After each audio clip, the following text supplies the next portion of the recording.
Who am I? Introduction.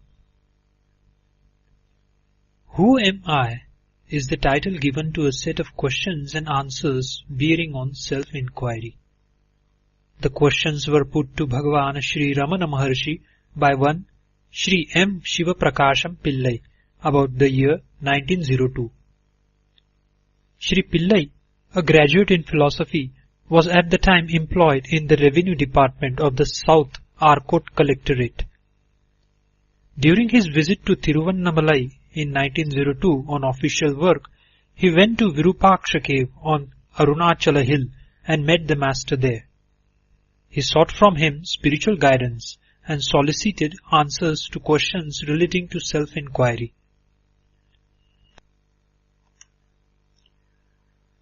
As Bhagavan was not talking then, not because of any vow he had taken, but because he did not have the inclination to talk, he answered the questions put to him by gestures, and when these were not understood, by writing. As recollected and recorded by Sri Sivaprakasam Pillai, there were 14 questions with answers to them given by Bhagavan. This record was first published by Sri Pillai in 1923, along with a couple of poems composed by himself relating how Bhagavan's grace operated in his case by dispelling his doubts and by saving him from a crisis in life. Who Am I has been published several times subsequently. We find 30 questions and answers in some editions and 28 in others. There is also another published version in which the questions are not given, and the teachings are rearranged in the form of an essay. The extant English translation is of this essay.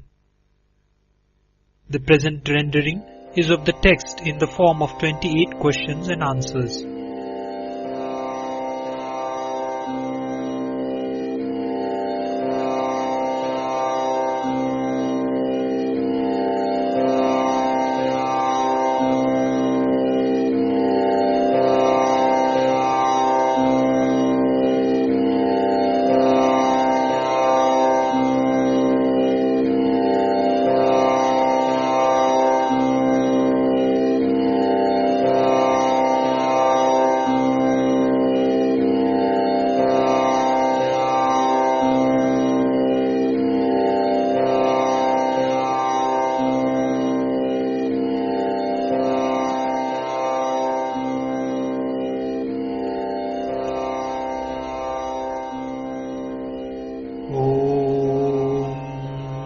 Namo Bhagavate Sri Ramanaya.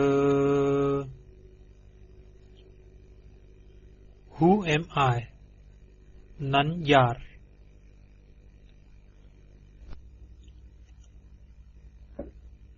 As all living beings desire to be happy always, without misery, as in the case of everyone there is observed supreme love for one's self, and as happiness alone is a cause for love, in order to gain that happiness which is one's nature and which is experienced in the state of deep sleep where there is no mind, one should know one's self. For that, the path of knowledge, the inquiry of the form, who am I, is the principal means. Questioner. Who am I?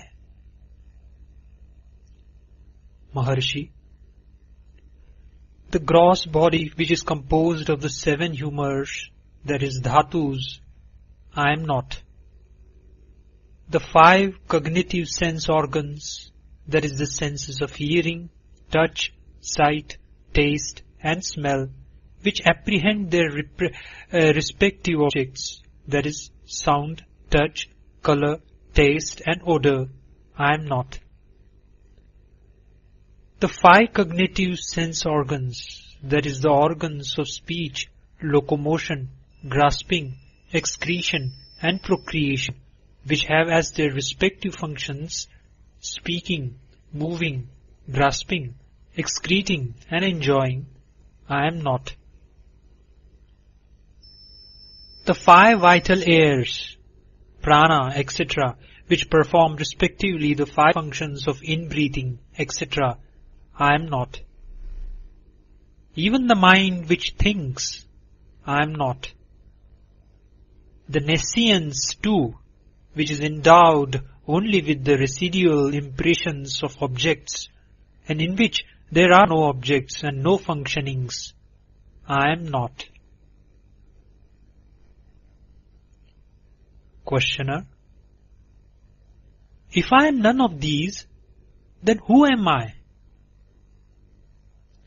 Maharshi: after negating all of the above mentioned as not this, that awareness which alone remains, that I am. Questioner: what is the nature of awareness? Maharshi: the nature of awareness is existence, consciousness, bliss. Questioner: when will the realization of the self be gained? Maharshi: when the world which is what is seen has been removed, there will be realization of the self which is the seer. Questioner: will there not be realization of the self even while the world is there, that is taken as real? Maharshi: there will not be. Questioner: why? Maharshi: the seer and the object seen are like the rope and the snake. Just as the knowledge of the rope, which is the substrate, will not arise unless the false knowledge of the illusory serpent goes, so the realization of the self, which is the substrate, will not be gained unless the belief that the world is real is removed. Questioner: when will the world, which is the object seen, be removed? Maharshi: when the mind, which is the cause of all cognitions and of all actions, becomes quiescent, the world will disappear. Questioner: what is the nature of the mind? Maharshi: what is called mind is a wondrous power residing in the self. It causes all thoughts to arise. Apart from thoughts, there is no such thing as mind. Therefore, thought is the nature of mind. Apart from thoughts, there is no independent entity called the world. In deep sleep, there are no thoughts and there is no world. In the states of waking and dream, there are thoughts and there is a world also. Just as the spider emits the thread of the web out of itself and again withdraws it into itself, likewise the mind projects the world out of itself and again resolves it into itself. When the mind comes out of the self, the world appears. Therefore, when the world appears, that is, to be real, the self does not appear. And when the self appears, the world does not appear. When one persistently inquires into the nature of the mind will end leaving the self. What is referred to as the self is the Atman. The mind always exists only in dependence on something gross. It cannot stay alone. It is the mind that is called the subtle body or the soul, that is, Jiva. Questioner: what is the path of inquiry for understanding the nature of the mind? Maharshi: that which rises as I in this body is the mind. If one inquires as to where in the body the thought I rises first, one would discover that it rises in the heart. That is the place of the mind's origin. Even if one thinks constantly, I, one will be led to that place. Of all the thoughts that arise in the mind, the I thought is the first. It is only after the rise of this that the other thoughts arise. It is after the appearance of the first personal pronoun that the second and third personal pronouns appear. Without the first personal pronoun, there will not be the second and third. Questioner: how will the mind become quiescent? Maharshi: by the inquiry, who am I? The thought, who am I, will destroy all other thoughts. And like the stick used for stirring the burning fire, it will itself in the end get destroyed. Then there will arise self-realization. Questioner: what is the means for constantly holding on to the thought, who am I? Maharshi: when other thoughts arise, one should not pursue them, but should inquire, to whom do they arise? It does not matter how many thoughts arise. As each thought arises, one should inquire with diligence, to whom has this thought arisen? The answer that would emerge would be, to me. Thereupon, if one inquires, who am I? The mind will go back to its source, and the thought that arose will become quiescent. With repeated practice in this manner, the mind will develop the skill to stay in its own source. When the mind that is subtle goes out through the brain and the sense organs, the gross names and forms appear. When it stays in the heart, the names and forms disappear. Not letting the mind go out, but retaining it in the heart is what is called inwardness. That is antarmukha. Letting the mind go out of the heart is known as externalization. That is bahirmukha. Thus, when the mind stays in the heart, the I, which is the source of all thoughts, will go, and the self, which ever exists, will shine. Whatever one does, one should do without the egoity, I. If one acts in that way, all will appear as of the nature of Shiva. Questioner: are there no other means for making the mind quiescent? Maharshi: other than inquiry, there are no adequate means. If through other means it is sought to control the mind will appear to be controlled, but will again go forth. Through the control of breath also, the mind will become quiescent, but it will be quiescent only as long as the breath remains controlled. And when the breath resumes, the mind also will again start moving and will wander as impelled by residual impressions. The source is the same for both mind and breath. Thought, indeed, is the nature of the mind. The thought, I, is the first thought of the mind, and that is egoity. It is from that whence egoity originates, that breath also originates.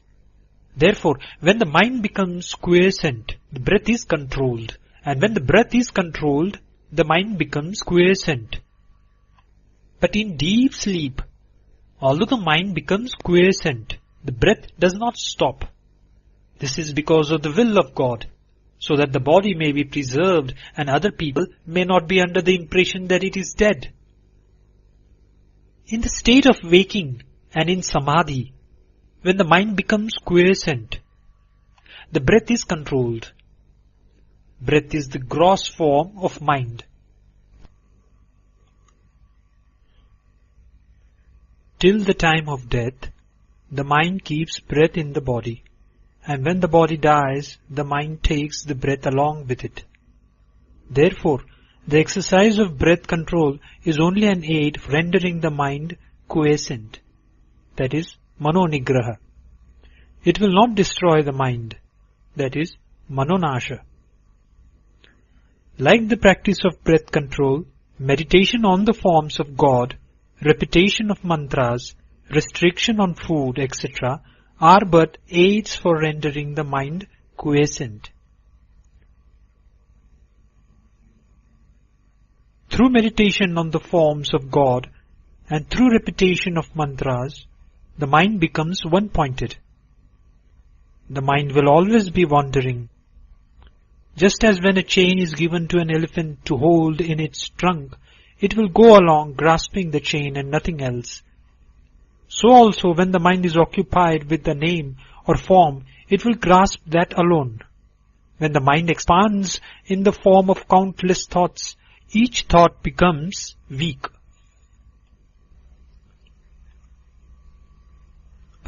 But as thoughts get resolved, the mind becomes one-pointed and strong. For such a mind, self-inquiry will become easy. Of all the restrictive rules, that relating to the taking of sattvic food in moderate quantities is the best. By observing this rule, the sattvic quality of mind will increase, and that will be helpful to self-inquiry. Questioner: the residual impressions, that is thoughts, of objects appearing wending like the waves of an ocean, when will all of them get destroyed? Maharshi: as the meditation on the self rises higher and higher, the thoughts will get destroyed. Questioner: is it possible for the residual impressions of objects that come from beginningless time, as it were, to be resolved, and for one to remain as the pure self? Maharshi: without yielding to the doubt, is it possible or not, one should persistently hold on to the meditation on the self. Even if one be a great sinner, one should not worry and weep, "Oh, I am a sinner, how can I be saved?" One should completely renounce the thought, "I am a sinner," and concentrate keenly on meditation on the self. Then one would surely succeed. There are not two minds, one good and the other evil. The mind is only one. It is the residual impressions that are of two kinds, auspicious and inauspicious. When the mind is under the influence of auspicious impressions, it is called good. And when it is under the influence of inauspicious impressions, it is regarded as evil. The mind should not be allowed to wander towards worldly objects and what concerns other people.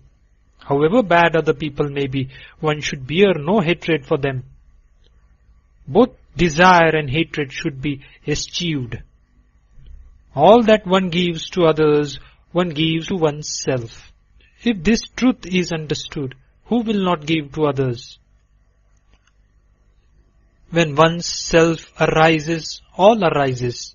When one's self becomes quiescent, all becomes quiescent. To the extent we behave with humility, to that extent there will result good. If the mind is rendered quiescent, one may live anywhere. Questioner: how long should inquiry be practiced? Maharshi: as long as there are impressions of objects in the mind, so long the inquiry, "Who am I?" is required. As thoughts arise, they should be destroyed then and there in the very place of their origin, through inquiry.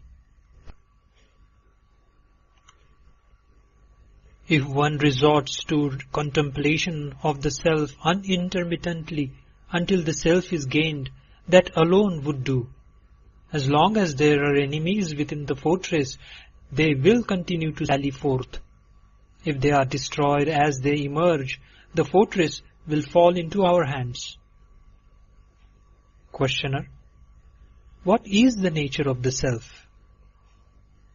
Maharshi: what exists in truth is the self alone. The world, the individual soul, and God are appearances in it. Like silver in mother of pearl, these three appear at the same time and disappear at the same time. The self is that where there is absolutely no I, thought. That is called silence. The self itself is the world. The self itself is I. The self itself is God. All is Shiva, the self. Questioner: is not everything the work of God? Maharshi: without desire, resolve, or effort, the sun rises, and in its mere presence the sunstone emits fire.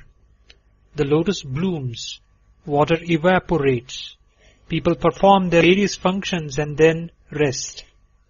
Just as in the presence of the magnet the needle moves, it is by virtue of the mere presence of God that the souls governed by the three cosmic functions or the fivefold divine activity perform their actions and then rest, in accordance with their respective karmas.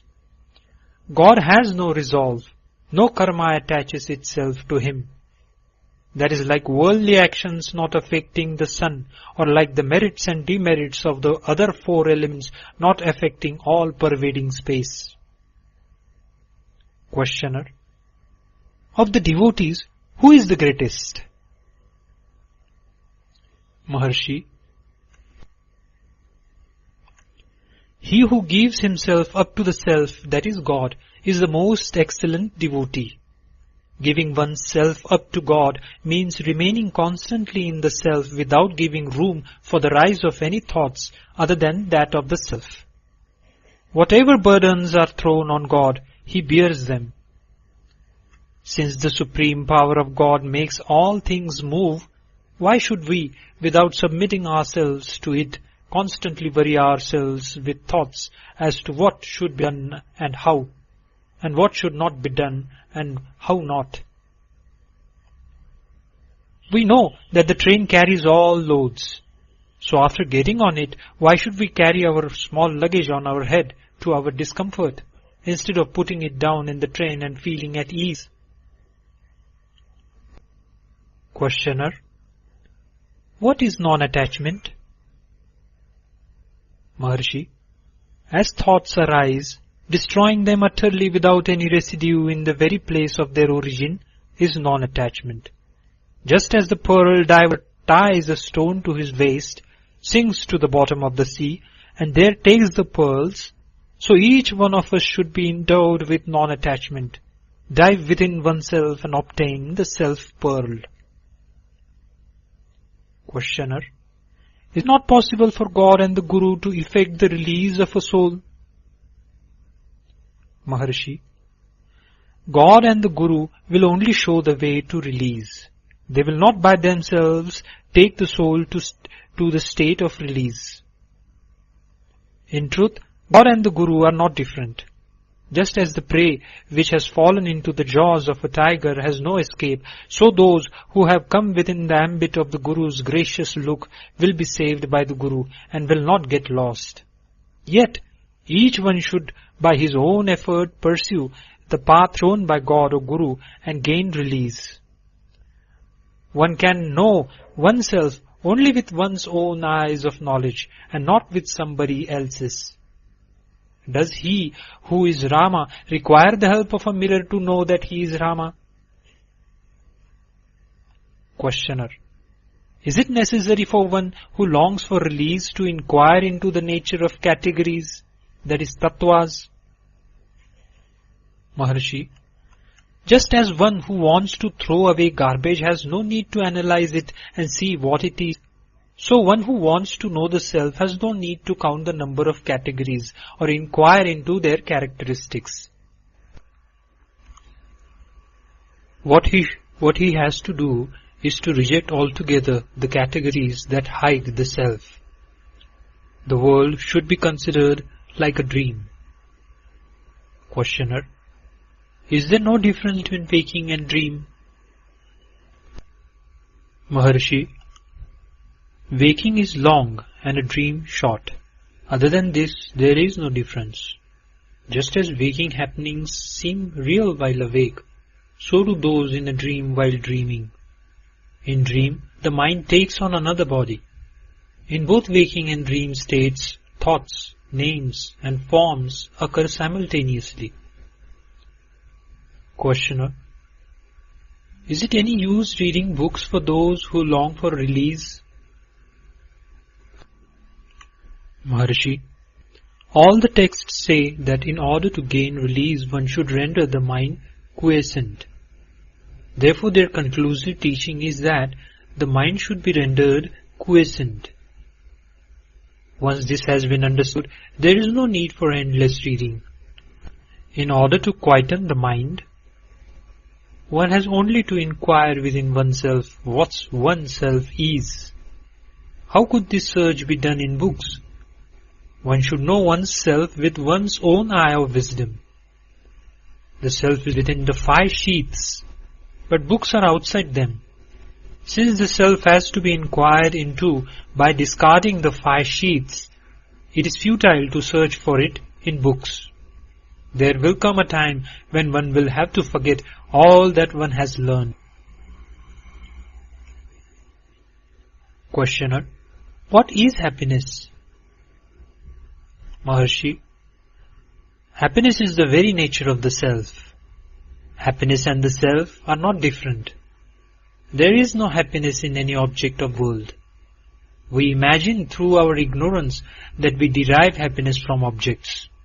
When the mind goes out, it experiences misery. In truth, when its desires are fulfilled, it returns to its own place and enjoys the happiness that is the self. Similarly, in the states of sleep, samadhi and fainting, and when the object desired is obtained or the object disliked is removed, the mind becomes inward turned and enjoys pure self-happiness. Thus the mind moves without rest, alternately going out of the self and returning to it. Under the tree the shade is pleasant. Out in the open the heart is scorching. A person who has been going about in the sun feels cool when he reaches the shade. Someone who keeps on going from the shade into the sun and then back into the shade is a fool. A wise man stays permanently in the shade. Similarly, the mind of the one who knows the truth does not leave Brahman. The mind of the ignorant, on the contrary, revolves in the world, feeling miserable, and for a little time returns to the Brahman to experience happiness. In fact, what is called the world is only thought. When the world disappears, that is when there is no thought, the mind experiences happiness, and when the world appears, it goes through misery. Questioner: What is wisdom insight? That is, Jnana Drishti. Maharshi: Remaining quiet is what is called wisdom insight or Jnana Drishti. To remain quiet is to resolve the mind in the self. Telepathy, knowing past, present and future happenings, and clairvoyance do not constitute wisdom insight. Questioner: What is the relation between desirelessness and wisdom? Maharshi: Desirelessness is wisdom. The two are not different. They are the same. Desirelessness is refraining from turning the mind toward any object. Wisdom means the appearance of no object.